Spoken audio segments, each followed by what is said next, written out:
우리가 감사에 대해서 그동안 알고 있었던 것들이 너무 피상적이거나 너무 편협적이거나 감사에 대한 이해를 제대로 하지 못해서 감사의 유익들을 제대로 우리가 누리지 못하고 있구나, 이런 생각이 들었어요. 그래서 우리의 감사를 완전히 근본적으로 감사에 대해서 다시 배우고 감사 실천을 완전히 그냥 레디컬하게 혁신적으로 감사를 실천해야 되겠다라는 강한 메시지를 독자들에게 드리고 싶어서 제목을 Radical Gratitude라고 정했어요. 부제목으로는 감사의 기술은 어떻게 삶의 질을 바꾸는가. 감사의 기술을 배우면 우리의 삶의 질이 바꿔진다는 거예요. 우리가 그 고품격의 그런 그 삶을 살고 싶잖아요. 그런데 이 감사가 우리로 하여금 그런 삶을 살게 해준다라는 것이죠. 책을 쓸 때는 처음에 제 나름대로 이유가 있었어요. 제가 한 3년 반 전에 굉장히 많이 아팠거든요. 그래서 정말 죽음을 생각해야 할 만큼 그런 심각한 지경에 1년 동안은 아무것도 할 수 없어서 그냥 숨쉬고 치료받고 그냥 거의 삶을 영위하기가 어려울 만큼 그런 시점에 있었는데, 조금씩 제가 몸이 좀 컨디션이 나아지면서부터 이 아파 있는 기간 동안에 어떤 보람 있는 일을 할까, 이런 생각을 하게 됐어요.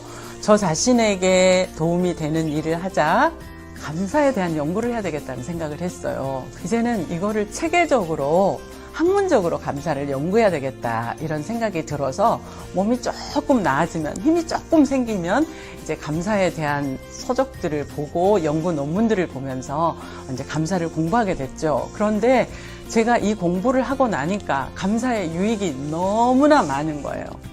이 감사를 알고 실천하면 정말로 기적 같은 우리의 삶이 이렇게 질이 완전히 바꿔지는 삶을 살 수 있겠다라는 생각이 들었고, 그러면 아픈 내가 먼저 실천을 해야 되겠다, 이런 생각이 들더라고요. 감사가 주는 유익이 건강에서부터 시작해서 또 뭐 인간관계에, 가족관계에 엄청난 또 혜택을 우리에게 주고, 그 다음에 우리의 뇌 건강이라든지 직장생활이라든지 혹은 또 재정, 우리가 관심이 있는 정말 어떻게 하면 풍요로운 삶을 살 수 있을까, 재정적으로 만족한 삶을 살 수 있을까, 이런 재정에 대한 것도 우리에게 굉장히 큰 부분인데, 이 감사를 통해서 재정 상태도 좋아진다고 하고, 또 행복한 사회를 만들 수 있고, 또 신앙생활을 하시는 분들에겐 영적인 성숙까지 가져다 준다는 이런 감사에 대한 전반적인 연구를 하고 나서 너무 충격을 받았어요. 그러면서 저한테 이런 생각이 들었어요. 그렇다면 내가 한번 이 모든 게 사실인지를 한번 직접 체험해 봐야 되겠다. 연구와 함께 제가 개인적으로 실천을 하면서 정말 연구자들이 얘기했던 그 모든 혜택을 제가 거의 누리게 된 거예요.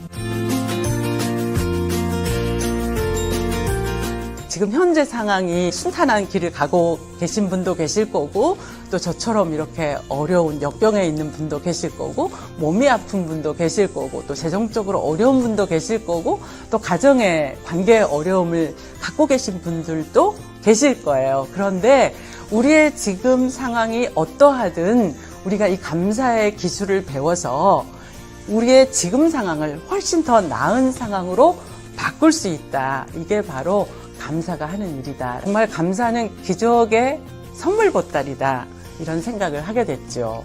그래서 이 선물을 여러분에게 다 드리고 싶은 거예요. 그래서 여러분도 저처럼 더 행복해지고 더 건강해지고 이런 삶의 질이 온전히 바꿔지는 그런 경험을 하실 수 있기를 바랍니다. 여러분 모두를 감사의 세계로 초대합니다.